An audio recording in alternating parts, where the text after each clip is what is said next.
Captain Jake Morrison stood on the bridge of the USS Phoenix and watched the stars. The ship moved slowly through space near the edge of the Kepler 442 system.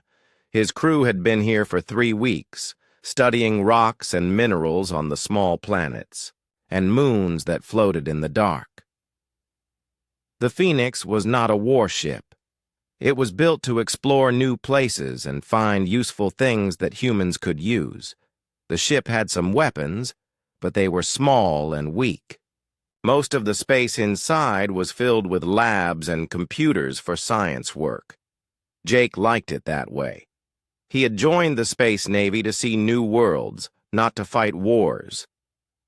Lisa Harper worked at her station near the front of the bridge. She was the chief science officer and spent most of her time looking at the data that came from their sensors. Today she was checking readings from the asteroid belt where they had been digging for rare metals. The work was going well, and they had found several good mining spots. "Captain, I'm getting some strange readings," Lisa said without looking up from her screen. "There's something big moving behind the fourth moon." Jake walked over to look at her display. The sensors showed 3 large objects that had not been there an hour ago. They were moving fast and heading toward the Phoenix. "How big are we talking about?" "Each one is about twice our size," Lisa answered. Her voice was calm, but Jake could hear worry in it. "They're not asteroids. The metal readings are too clean. These look like ships." Jake felt his stomach drop. In 20 years of space travel, he had never met aliens. Earth had been sending ships to other star systems for 50 years and found many planets with life, but no intelligent beings. If these were alien ships, this could be the most important day in human history. Or it could be the last day for his crew. "Pete, get over here," Jake called to Lieutenant Commander Pete Rodriguez, who ran the weapons and defense systems. Pete was young but smart, and Jake trusted him to keep a cool head in a crisis. Pete ran to the sensor station and looked at the readings. His face went pale. "Captain, those ships just powered up their weapons. Energy readings are off the charts." "They're getting ready to fight." The bridge went quiet. Jake could hear the soft hum of the air systems and the quiet beeping of computers. Everyone was looking at him, waiting for orders.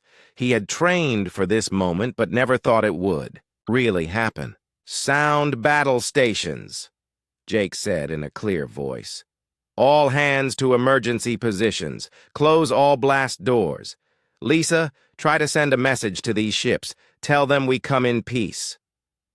Red lights began flashing throughout the ship. The computer voice announced that all crew should report to battle stations. Jake could hear feet running in the halls as his people hurried to their emergency jobs. Lisa worked quickly at her communication station. "I'm sending basic math and peace symbols on all frequencies. No response yet." "Wait, I'm getting something back." She listened for a moment, then shook her head. "It's not a message. They're jamming our long-range communications. We can't call for help." The first blast hit the Phoenix without warning. The ship shook hard, and Jake had to grab the wall to keep from falling. Sparks flew from one of the control panels. The lights flickered and then came back on. "Shields at 80%, Pete reported. "They hit us with some kind of plasma weapon. Very advanced. Much stronger than anything we have."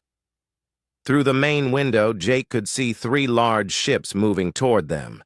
They were dark gray with sharp edges and looked like they were built for war. Bright flashes came from their weapons as they fired again. The second attack was worse. The Phoenix shook so hard that coffee cups fell off tables and people had to hold on tight. One of the junior officers fell down and hit his head. The ship's doctor, Tom Kelly, ran onto the bridge to help him. "Shields at 40%, Pete said. His voice was steady, but Jake could see sweat on his face. "At this rate, they'll break through in 2 more hits." Jake looked around the bridge at his crew. These people had families back on Earth. They had signed up to explore space and make new discoveries, not to die in a fight with aliens. But Jake could see determination in their eyes. They were scared, but they were ready to fight. "Amy, I need more power to the shields," Jake said into his communication device. Chief Engineer Amy Walsh was down in the engine room trying to keep the ship running. "I'm giving you everything I can, Captain." Amy's voice came back through the speakers. "But our systems weren't built for this kind of punishment. I don't know how much more we can take." Jake made his decision. The aliens had attacked without warning. They had jammed communications so the Phoenix could not call for help. This was not a misunderstanding or an accident. These beings wanted to kill his crew. "Pete, target their lead ship and fire everything we have," Jake ordered. "Lisa, keep trying to get a message out. Someone needs to know what happened here."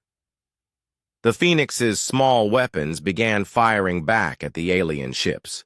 The beams looked tiny compared to the massive plasma blasts coming from the enemy. But Jake's crew was not going to die quietly. If these aliens wanted a fight, they would get one. The third alien attack hit the Phoenix hard. This time the shields failed completely. The hull began to crack and air started leaking into space, but Jake Morrison and his crew kept fighting. Ryan Bell worked fast at his communication station as the Phoenix shook around him. The alien ships were tearing his ship apart, but he had one job left to do. The communication array was damaged but still working. He had maybe 30 seconds before it would be destroyed completely. His fingers moved quickly over the controls. The message had to be short and clear. Earth needed to know that humans had been attacked by aliens. They needed to know that these beings were hostile and dangerous. Most importantly, they needed to know where it happened so they could find the Phoenix and learn what went wrong. "Emergency transmission to Earth Command," Ryan spoke into his microphone. "This is USS Phoenix in Kepler 442 system. We are under attack by 3 unknown alien vessels. They fired without warning. Sending tactical data now. Tell our families we fought hard." He pressed the send button just as another plasma blast hit the ship. The communication array exploded in a shower of sparks. Ryan was thrown backward and hit the wall hard. Blood ran down his face, but he smiled. The message was away. 3 hours. Later, the signal reached the human colony on New Austin. The communication officer there was a young woman named Carol Price, who had been monitoring deep space frequencies during her night shift. When she heard Ryan's message, she almost could not believe it. First contact with aliens, and they were trying to kill humans. Carol immediately sent the message to Earth using the fastest communication method available. The signal would take 6 more hours to reach Earth, but there was no faster way to send it. She also alerted the small defense force on New Austin, though they only had 2 patrol ships that would be useless in a real fight. On Earth, Admiral Susan Clark was working late in her office on Luna Station when the message arrived. She had been reviewing supply reports for the outer colonies, boring work that she did not enjoy. When her aide brought her Ryan's transmission, everything changed. Susan played the message 3 times to make sure she understood it correctly. The Phoenix was a science ship with a good crew. Captain Morrison was known for being careful and smart. If he said they were under attack, then it was real. This was not a mistake or a misunderstanding. The tactical data that Ryan had sent showed the alien ships were much larger and more powerful than anything humans had built. Their weapons were advanced and their attack had been planned. This was not a chance meeting between ships. The aliens had been waiting to ambush the Phoenix. Susan picked up her secure communication device and called General Mike Turner, the head of Earth's Space Defense Forces. "Mike, we have a problem.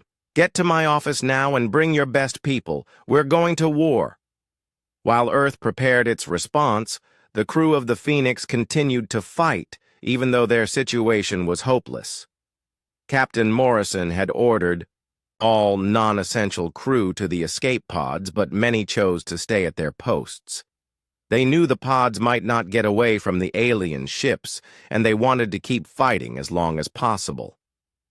Lisa Harper left her science station and ran to help Amy Walsh in the engine room. The ship's power systems were failing, and they needed to work together to keep the weapons working. Lisa had studied engineering before becoming a science officer, and Amy needed all the help she could get. "The main reactor is going critical," Amy shouted over the noise of alarms and explosions. "We need to shut it down, or the whole ship will blow up." "Wait," Lisa said, looking at the readings on her tablet. "What if we don't shut it down? What if we let it overload and use the explosion as a weapon?" Amy stared at her for a moment, then smiled.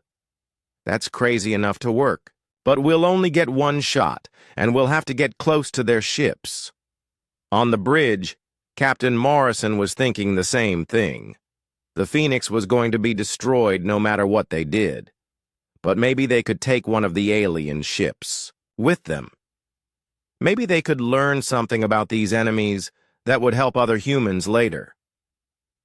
"Pete, plot a course for the lead alien ship," Morrison ordered. "We're going to ram them." Pete looked at his captain with respect. "Yes, sir.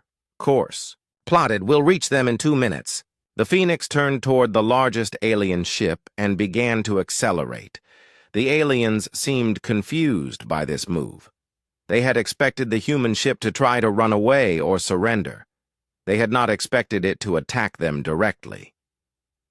Chief Engineer Amy Walsh and Dr. Lisa Harper worked together to overload the reactor. They had to time it perfectly. Too early, and the explosion would not reach the alien ship. Too late, and the Phoenix would be destroyed before it could do any damage. Security Chief Dan Cooper was running through the ship, making sure all the escape pods were ready to launch.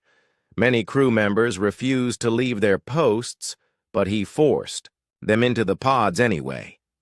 Someone had to survive to tell Earth what happened. The alien ships increased their rate of fire as the Phoenix approached.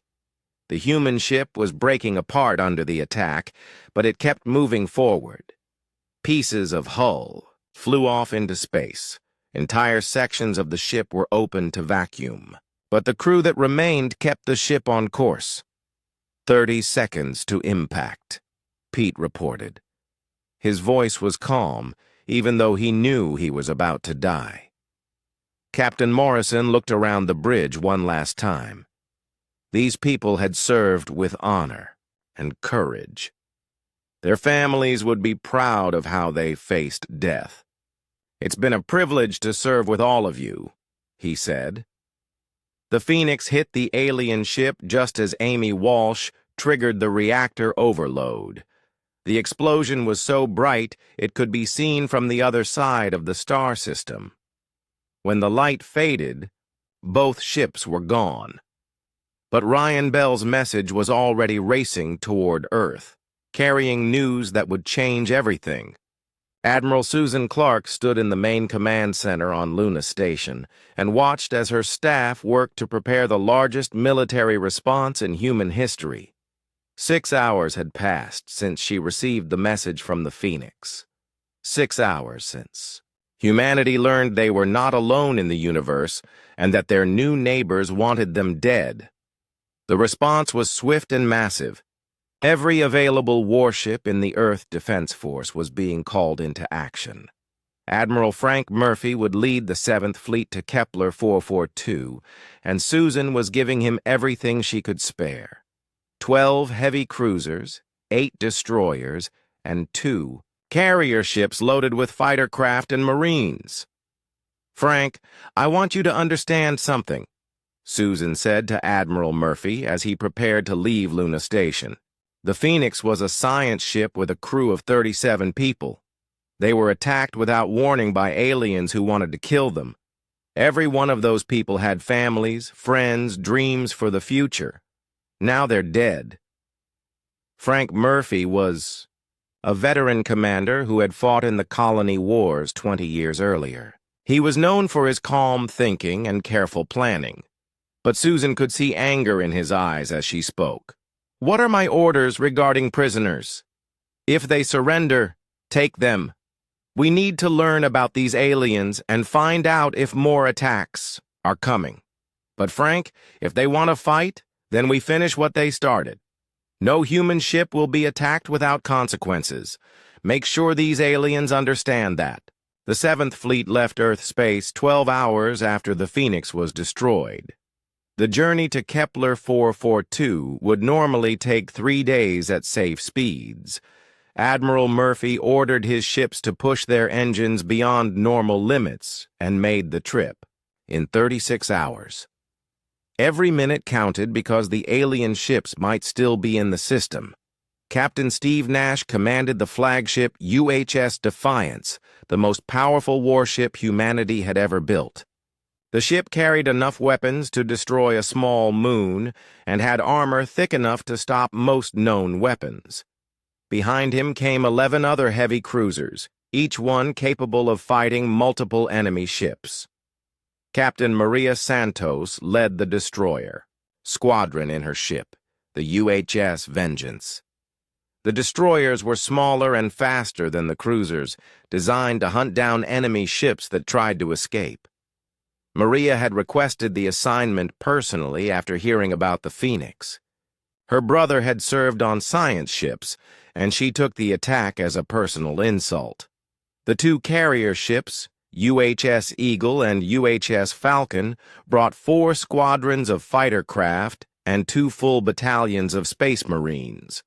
The fighters were fast attack, craft that could swarm enemy ships, while the Marines were trained to board and capture enemy vessels. Colonel Kevin Torres commanded the Marine forces and had been preparing his men for space combat during the entire journey.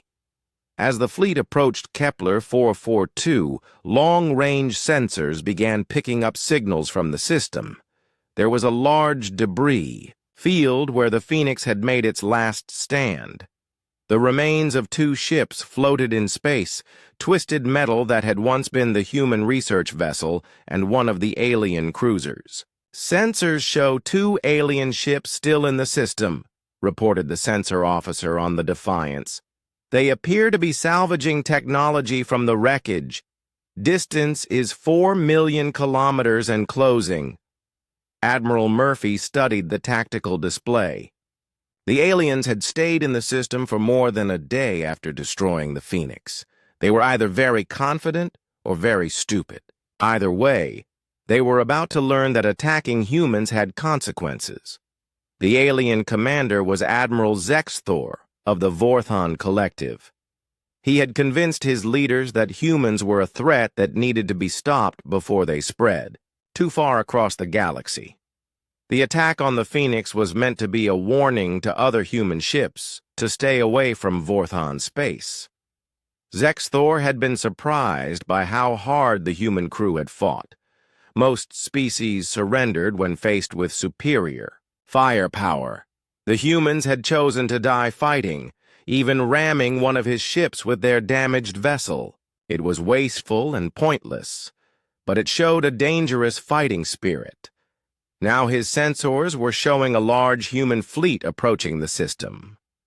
Zexthor counted 22 ships, more than he had expected, but his remaining cruisers were still larger and more powerful than the human vessels. He was confident he could destroy this fleet just as easily as he had destroyed the research ship. "All ships, prepare for battle," Admiral Murphy ordered as the human fleet entered the system. "Remember, these aliens killed 37 of our people without warning. They chose to start this fight. Now we finish it." The 2 fleets faced each other across the dark space of the Kepler 442 system. On one side were the Vorthon cruisers, massive ships built for conquest and intimidation. On the other side was the human fleet, smaller ships carrying crews that burned with anger, over the unprovoked attack on the Phoenix. Captain Nash brought the Defiance to the front of the formation. The flagship would lead the attack and draw enemy fire while the other ships maneuvered into position. It was a dangerous job, but Steve Nash had volunteered for it. He wanted to be the first human to fire back at these aliens. All ships, this is Admiral Murphy, came the voice over the communication system. We are about to engage the enemy. Fight with honor and remember the Phoenix. These aliens think they can kill humans without consequences. Let's prove them wrong. The Vorthon ships opened fire first, just as they had done with the Phoenix. Bright plasma bolts crossed the space between the fleets and struck the Defiance. But this time, the human ship was ready for the attack. The heavy cruiser's shields absorbed the damage and the ship kept moving forward. Return fire, Captain Nash ordered. All weapons, target the lead alien ship. The Defiance's main guns opened fire, sending streams of high-energy particles toward the enemy.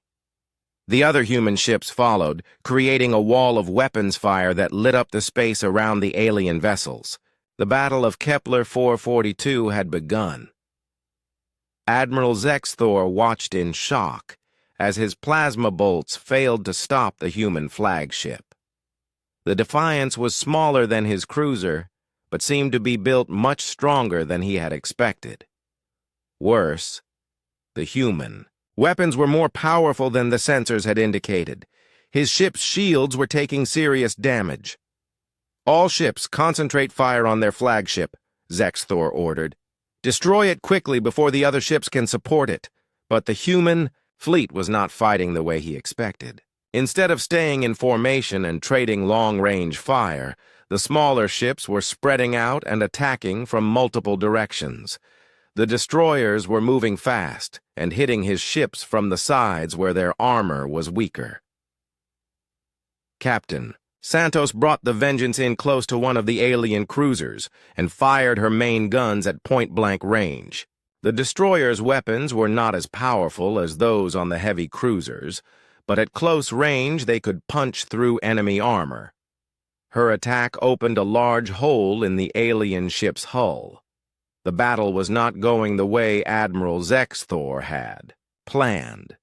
The humans were fighting with a fury and coordination that he had never seen before. His confident attack was turning into a desperate fight for survival.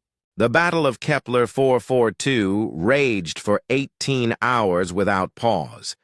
Admiral Zexthor had expected a quick victory like the one against the Phoenix, but the human fleet fought with a violence and determination that shocked him. His 3 remaining cruisers were taking heavy damage from attacks that came from every direction. Captain Steve Nash pushed the Defiance deeper into the battle, using his flagship to draw enemy fire while the rest of the fleet maneuvered around the alien ships. The heavy cruiser's armor was scored and blackened from plasma hits, but the ship kept fighting. Steve could feel the anger of his crew as they remembered the 37 people who had died on the Phoenix. "Target their weapons and engines," Steve ordered his weapons officer. "I want those ships crippled, not destroyed. We need prisoners to question." The Defiance's main guns focused their fire on the lead Vorthon cruiser, methodically destroying weapon mounts and engine pods.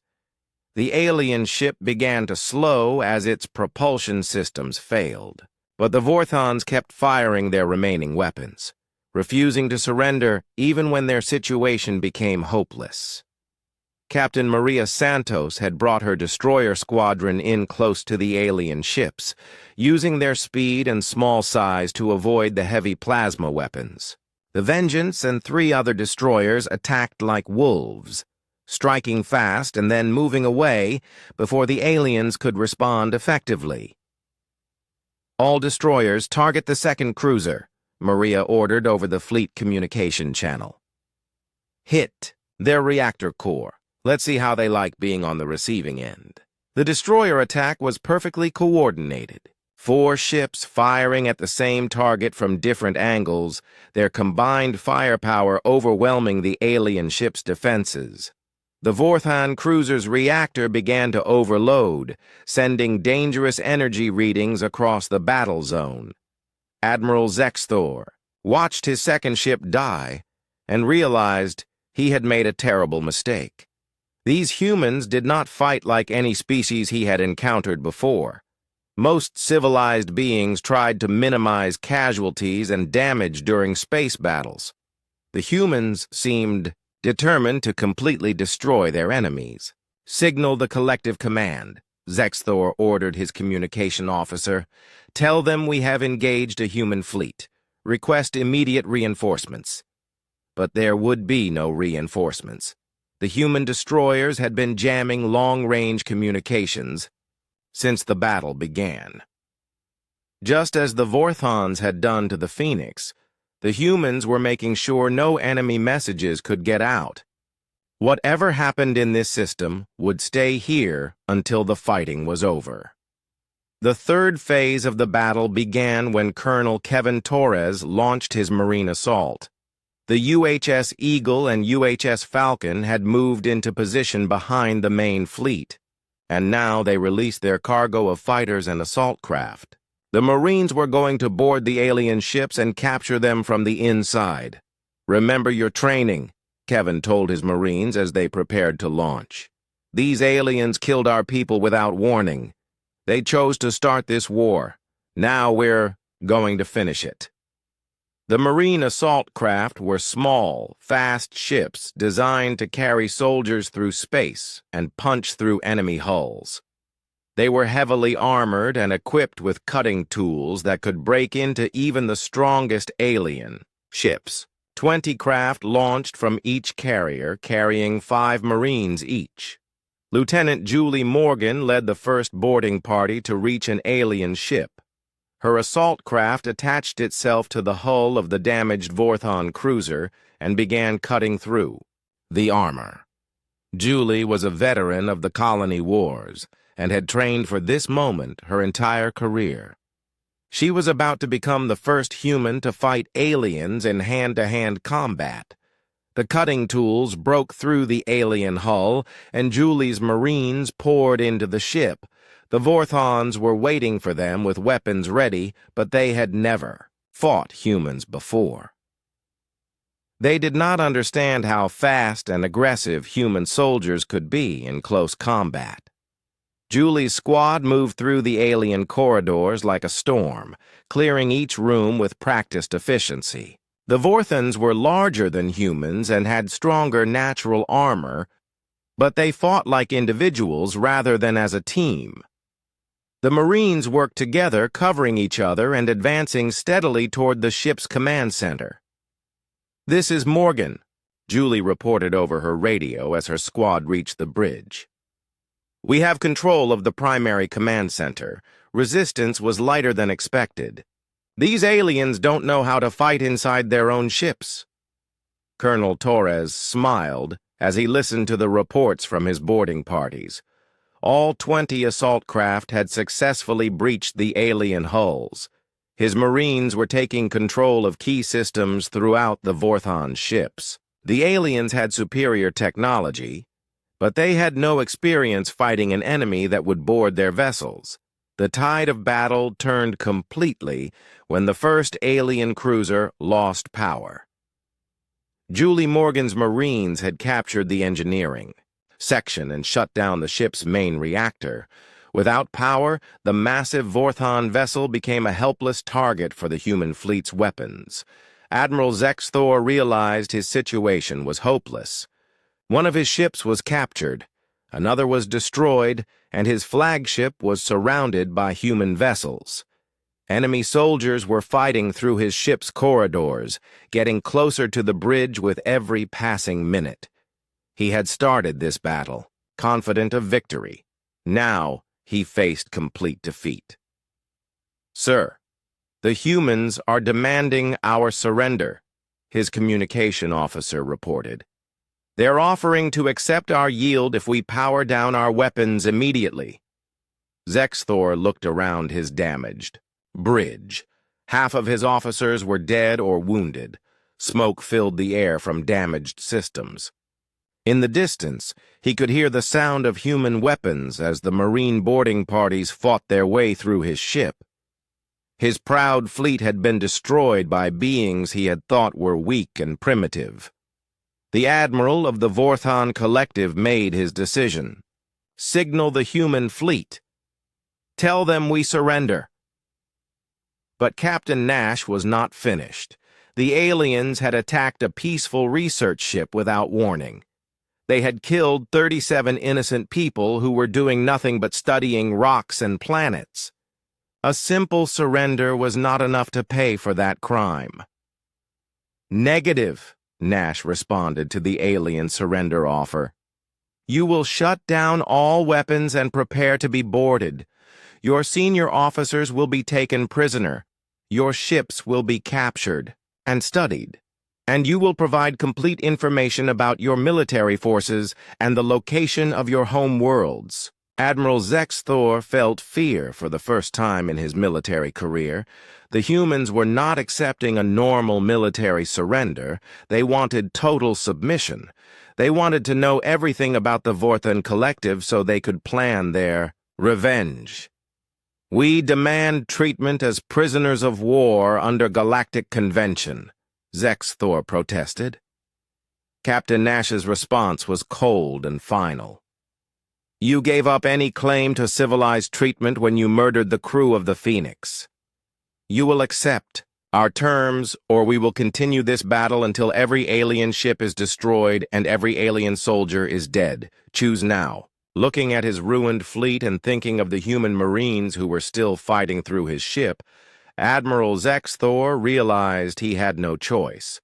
The Vorthon Collective had started a war they could not win. Now they would have to live with the consequences. The Battle of Kepler 442 ended with the complete surrender of the Vorthon force.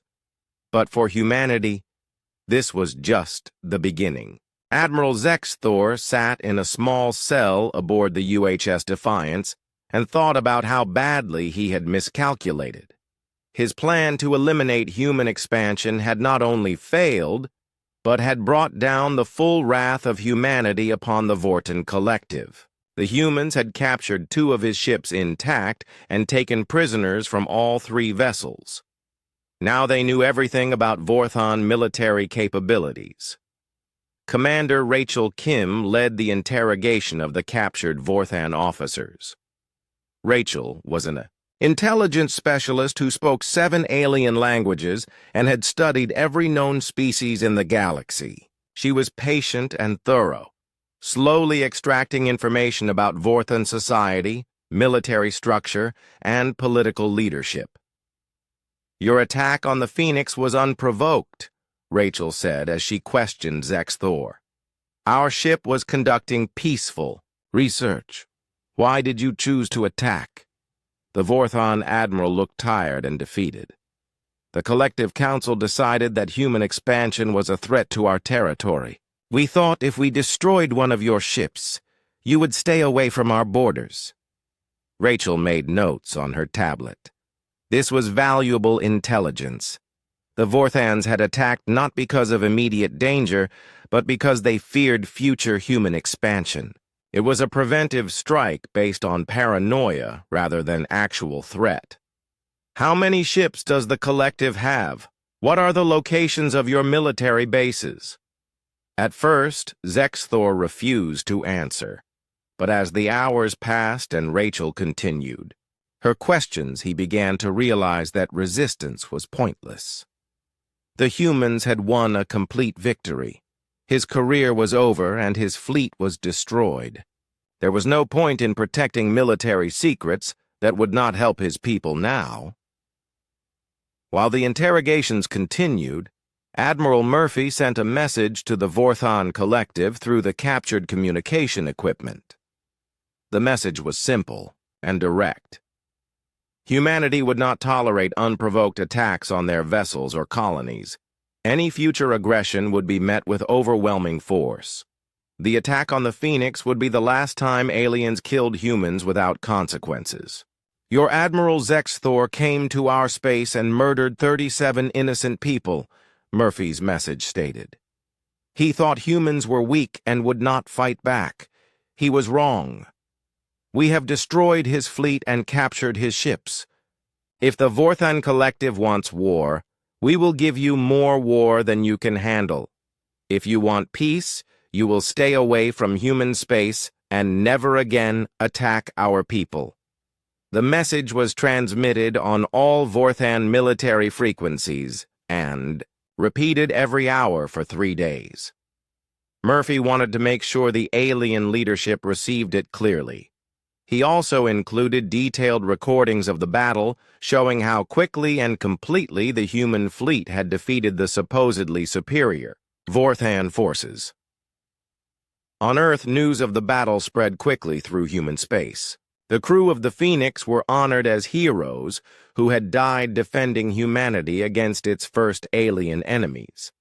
Captain Morrison and his people were awarded the highest decorations that Earth could give. Their sacrifice had not been forgotten or ignored. Dr. Lisa Harper and Chief Engineer Amy Walsh, who had worked together to turn the Phoenix into a weapon during its final moments, were particularly celebrated. The two women had shown that even peaceful scientists could become dangerous fighters when threatened. Their example inspired thousands of humans to join the Space Navy and prepare for future conflicts.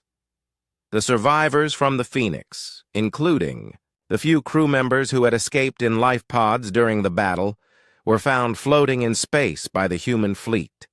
Security Chief Dan Cooper had forced 17 people into the escape pods before the ship was destroyed.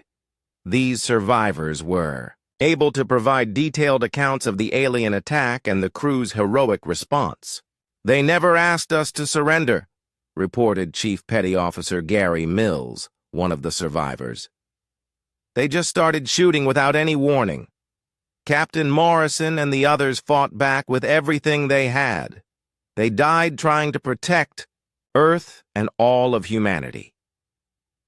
Within 6 months, the story of the Phoenix and the Battle of Kepler 442 had spread throughout the galaxy. Other alien species learned about the human response to unprovoked aggression. The message was clear. Attacking humans would bring swift and terrible punishment. The Kalari Republic, which had been considering expansion into human territory, quietly canceled their plans and opened diplomatic talks with Earth.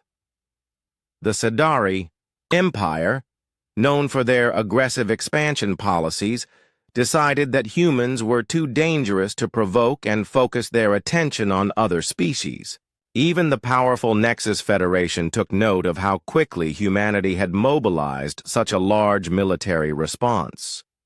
The Vorthan Collective itself underwent major political changes after receiving Admiral Murphy's message. The faction that had supported attacking humans lost power completely. A new government came to power promising peace with humanity and withdrawal from border regions where conflicts might occur. Admiral Zexthor remained a prisoner on Earth for 2 years, while diplomatic negotiations established formal relations between humanity and the Vorthan Collective. When he was finally returned to his people, he found a very different society than the one he had left. The Collective had learned to fear and respect human military power. "Never underestimate humans" became a common saying among Vorthan military officers. They may seem peaceful, but they never forget an attack, and they never forgive unprovoked aggression. The captured Vorthan ships were studied by human scientists and engineers. The alien technology was advanced in some areas, but inferior in others. Most importantly, the humans learned that their ship designs were actually superior for combat. The Vorthan ships were larger and had more powerful weapons, but human vessels were faster, more maneuverable, and much better protected. Captain Steve Nash was promoted to Admiral and given command of the new Alien Defense Force. His victory at Kepler 442 had proven that human tactics and determination could overcome superior enemy technology. The Navy began training all officers in the aggressive fighting style that had won the battle. Captain Maria Santos became the first human to command a captured alien vessel when she was given control of one of the Vorthon cruisers. Her destroyer squadron was expanded into a full battle group specializing in hit-and-run attacks against superior enemy forces. Colonel Kevin Torres was promoted to general and put in charge of developing new boarding tactics for fighting inside alien ships. His Marines had proven that humans could successfully assault and capture enemy vessels, a capability that no other known species possessed. 10 years after the Battle of Kepler 442, humanity had become one of the most respected military powers in the galaxy. The human fleet had grown to over 200 warships, and human Marines were feared throughout known space. No alien species had attempted to attack human territory since the destruction of Zexthor's fleet. The Phoenix Memorial on Luna Station listed the names of all 37 crew members who had died in humanity's first contact with hostile aliens. Below their names was a simple message. They died fighting for humanity. Their sacrifice will never be forgotten. Admiral Susan Clark, now in her 70s, would often visit the memorial and remember the day everything changed. The attack on the Phoenix had been intended to show human weakness. Instead, it had revealed the strength that would make humanity one of the most feared civilizations in the galaxy. The galaxy had learned its lesson. Humans could be peaceful explorers and scientists, but when threatened, they became something much more dangerous. They never forgot those who wronged them, and they always made sure that aggression against humanity came with a price too high for any enemy to pay.